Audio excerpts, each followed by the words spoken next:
Ну, давай, отрезай. Так, скажем так. Эдуард, добрый день. Пришел ножик. Я пришел раньше, а с вахты я приехал сегодня ночью только. Вот оставили родственники мне. Открываем сами сейчас.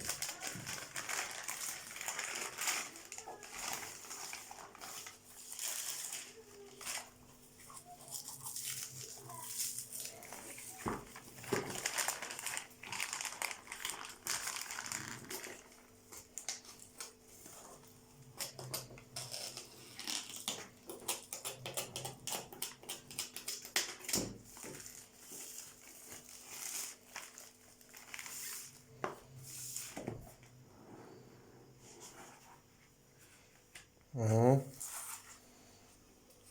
Да. Красота какая. Действительно, не бренчит, не капает. Ох. Спасибо большое. Очень доволен. На фото мне он пригодится.